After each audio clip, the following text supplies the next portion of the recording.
Auditrices et auditeurs de Libertine, bonjour, c'est Cyril pour le premier podcast de 2024. Nous allons parler d'un thème, le respect et l'égalité, mais surtout le pilier fondamental du respect des femmes dans le monde du libertinage.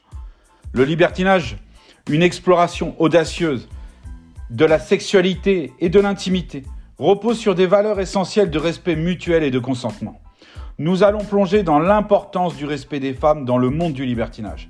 Découvrez comment l'émancipation, la communication ouverte et l'égalité des partenaires sont au cœur de cette pratique, ainsi que des conseils pour créer un espace où les femmes se sentent valorisées et respectées. Dans le premier point, nous allons parler d'égalité des désirs et des choix. Le respect des femmes dans le libertinage commence par l'égalité des désirs et des choix. Chaque partenaire doit être libre de choisir ses propres limites et préférences, sans pression ni jugement. L'écoute active et la communication honnête sont essentielles pour s'assurer que toutes les parties sont sur la même longueur d'onde. Mais il y a aussi le consentement enthousiaste et continu. Le consentement est au cœur du respect dans le libertinage. Les femmes, tout comme les hommes, doivent donner un consentement enthousiaste et continu à chaque étape de l'interaction. Il est crucial de vérifier régulièrement si les partenaires sont à l'aise et de respecter leurs choix, même s'ils changent en cours de route. La valorisation des désirs féminins. Le respect des femmes implique de valoriser leurs désirs et leurs besoins. Il est primordial de reconnaître que les femmes ont des souhaits et des fantasmes individuels et de les aborder avec ouverture et respect. Le libertinage doit offrir un espace où les femmes se sentent libres d'exprimer leurs souhaits sans crainte de jugement. La communication ouverte et transparente. La communication ouverte est un élément clé pour maintenir le respect dans le libertinage. Les femmes doivent se sentir en confiance pour exprimer leurs préférences, leurs limites et leurs inquiétudes.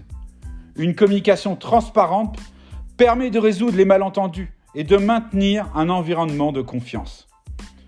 Il y a aussi un point crucial, l'émancipation des femmes. Le respect des femmes dans le libertinage s'inscrit dans le contexte plus large de l'émancipation féminine.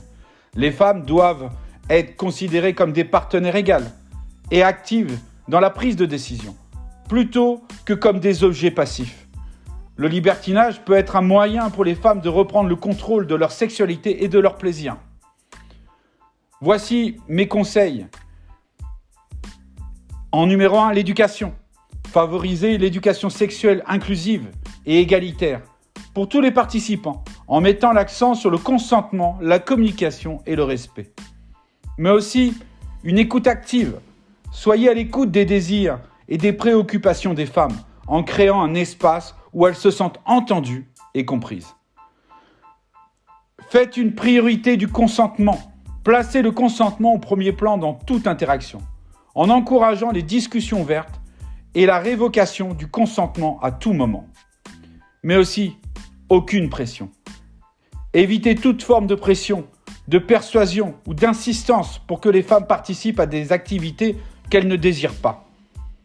En conclusion, le respect est comme fondement du libertinage.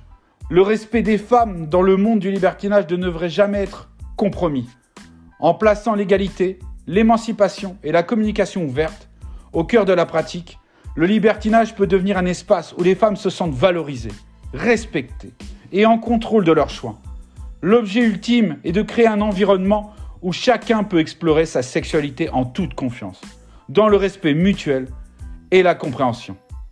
Cyril by Libertine.